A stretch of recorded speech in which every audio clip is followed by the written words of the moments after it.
Good morning, Zio here, and it's that time of the week again where we just sort of look back onto the week, take a look and see what all we talked about. And if you've missed anything and find something interesting, all the links to everything will be in the description down below. And if you're new to the channel, of course you should subscribe to it, because that's what everybody is doing right now, right? Alright, let's get into it, shall we?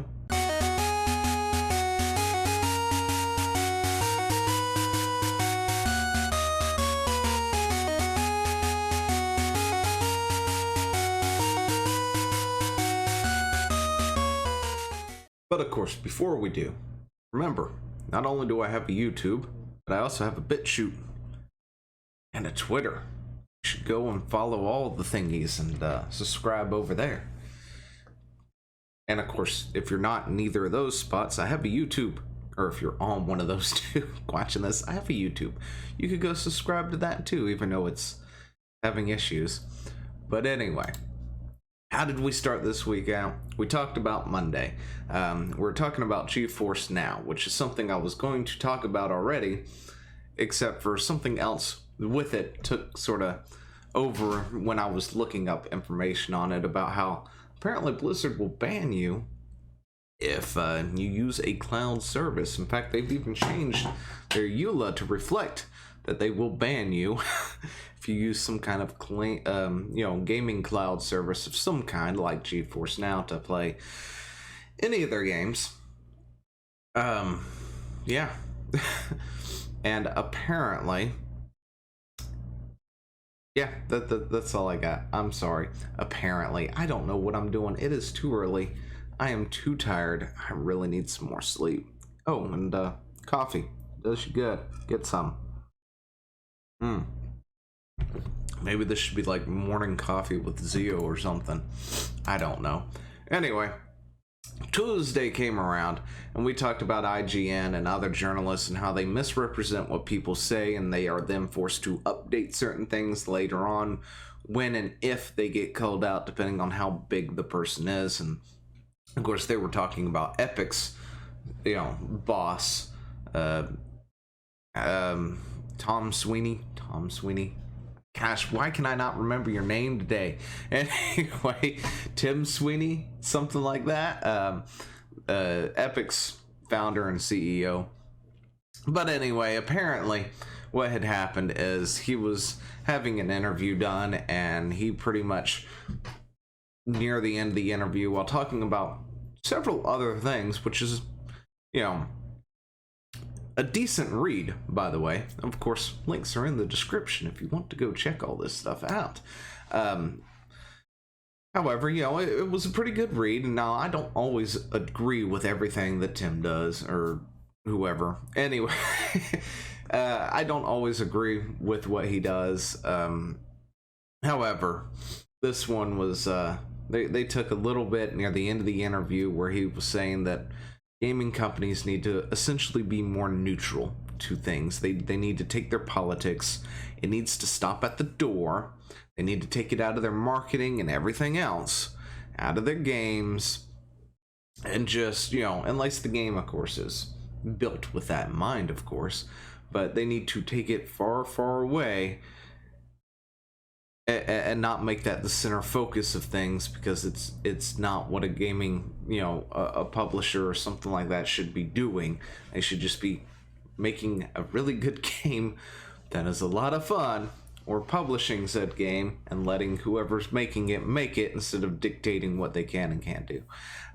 So, it's definitely a good read. It was like a few of the last few paragraphs, or like a few sentences of the last few paragraphs, and they wrote this entire article, talking about how, by the way, the update should have started with this, but it didn't say that. They took the time to smear him, and the article itself hasn't changed a whole lot from its original thing, other than the title. But apparently, the original title said something along the lines that we should remove politics from games, not gaming companies. And that's where the big thing went, because it sounded a lot different than what they were trying to make it out to be. like games themselves could not be political, when games can be political. Games have politics in them. They have their own in-universe politics, of course, so, you know, trying to remove politics from some games, it's not going to work. But anyway, links are always down below. And then, Tuesday, we had an extra special second upload. I don't know if I'd call it extra special. However, it got DMCAed, so it's not available on YouTube. You can only find this on BitChute. It is a BitChute exclusive now. But we did talk about Persona 5 Royale, and I'm gonna have to say, a lot of you people on YouTube were not happy with the idea of Atlas USA not being able to translate worth jack. But apparently it seems people are in a kerfuffle over Persona 5 Royale for being censored, where they're going to, I guess, take out a scene. Whether or not they're actually taking out that scene, I'm not 100% sure, right? Not until the final product is out and people find out if the scene has been completely taken out. Now, what we went into, of course, was the mistranslation of Persona 5 and how badly it was translated, and the fact that that scene actually has been translated wrongly to begin with, where the scene was more along the lines of two gay guys asking him out for drinks, and him getting flustered at the fact that he's a little underage and can't go drinking. Therefore, you know, can't do that. Meanwhile, when they translated it a little bit differently than that, so it played out a bit differently. And as a result, well, it's still a decently funny scene. Even though it was translated wrong, it still came out as funny, but then people in the Reset Error and other places got all offended by it, because that's all they can do. They don't know how to play video games. However, they do know how to get offended on video games when they watch somebody else play them and go, oh, that's problematic. So, you know, that's how that is. So they're out there trying to take a win, claiming that they've somehow won something, that they've done good for the world. But in reality, it kind of looks like that they're actually just trying to fix the translation. We won't know until the product actually comes out, of course. But if you want to go see that, it's over on BitChute. Oh yeah, speaking of which, this is all still part of the same thing. But yeah, apparently there's an issue with translation. Now, the original Monday video was supposed to be this. This was NVIDIA's GeForce Now. Instead, we talked about Blizzard pulling out of GeForce Now. Just sad. But yeah, GeForce Now sounds like it's going to be a great product. Seems to work decently okay. It just came out of beta. The only downside is now gaming companies are pulling out and are like, yeah, we're taking our toys and going home. I know we did this for the beta and everything else, but it's time for us to take our toys and go home. And Blizzard is not, of course, the only one. Our extra bit of bonus news, of course, apparently Bethesda has done the same as of the other day. I think they have now taken their toys and gone home and have left GeForce Now sort of sitting there by itself, which it really sucks. It really does. I know all these companies want a piece of the pie or whatever, but if you've got 15 stream our games now for $5.99, nobody's going to buy it. Nobody's going to do it. We're going to do it other ways. Yeah, I mean, it honestly is just like the streaming services at this point. You know, I was fine with Netflix. I was fine with Hulu. I'm okay with Disney Plus, I guess.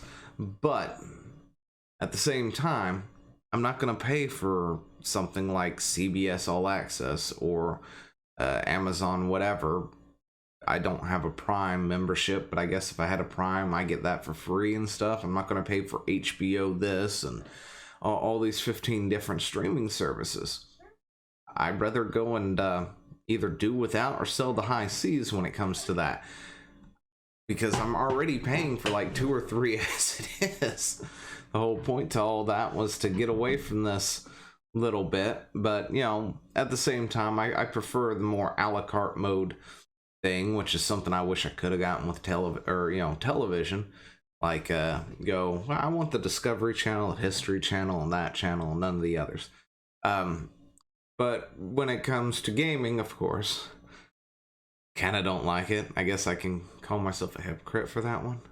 Anyway, GeForce Now sounds great. However, I don't like the fact that people are pulling out of it. I think if they make a decent enough deal and everything gets set up, they take it and go.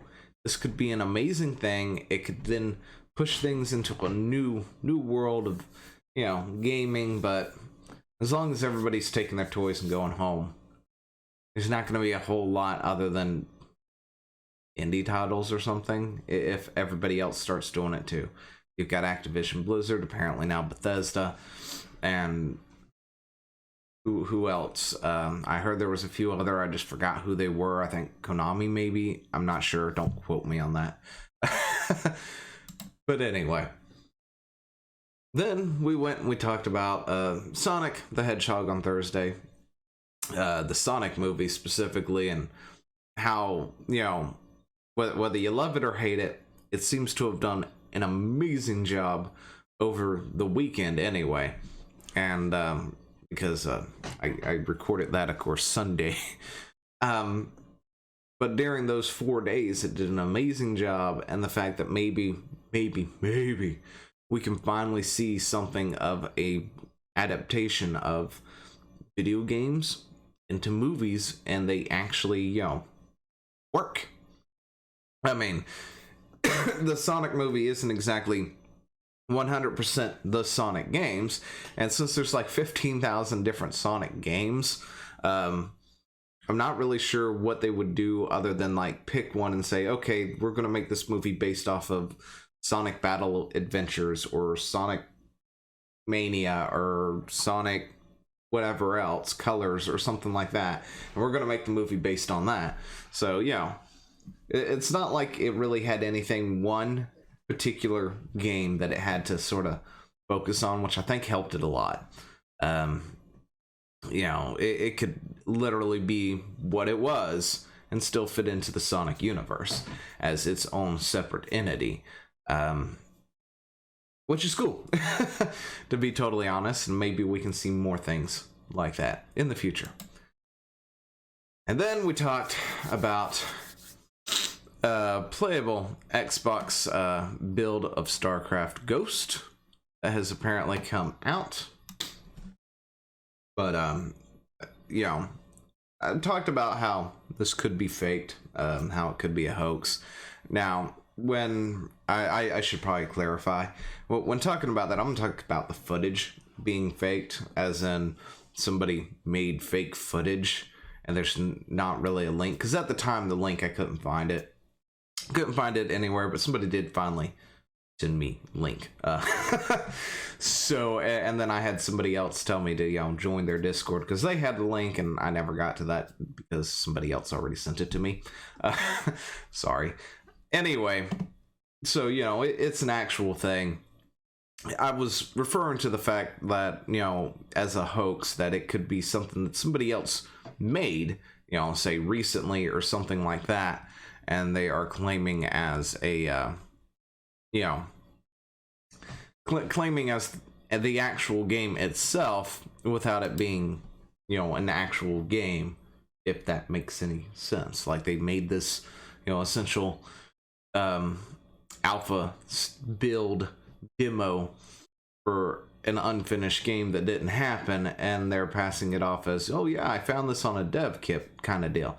That's what I was referring to as possibly a hoax, not the file itself being fake or the video itself being fake. I mean, that's why I was talking about Day of Dragons and Dawn of Dragons, and how, you know, somebody with no knowledge was able to create a game that's currently in the works by somebody else who also has a bunch of controversy along with it, and said, go check out Sid Alpha for that information. However, you know, all of that, why it could fall under the realm of possibility that somebody created StarCraft Ghost and or took what they saw from all that was out there, recreated it as something, and said, hey guys, I found this on an old dev kit, wink wink, and put it out into the wild.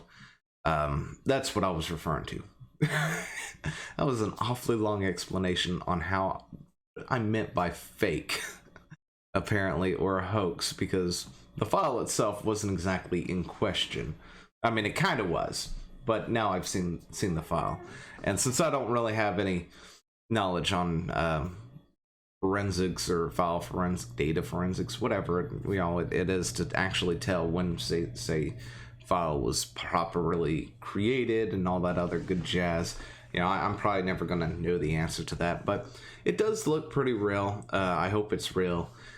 It seems pretty cool, and I hope that maybe it causes enough of a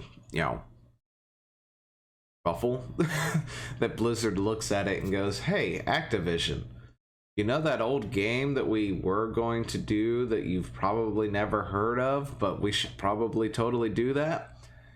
Yeah, we need to get somebody like another company that's not us to work on it and do it.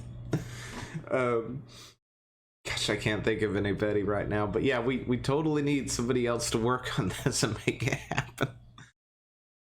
I think it would sell, especially for something for new current gen. PC, port it to the PS5 and Xbox. What is the Xbox gonna be again? I don't remember.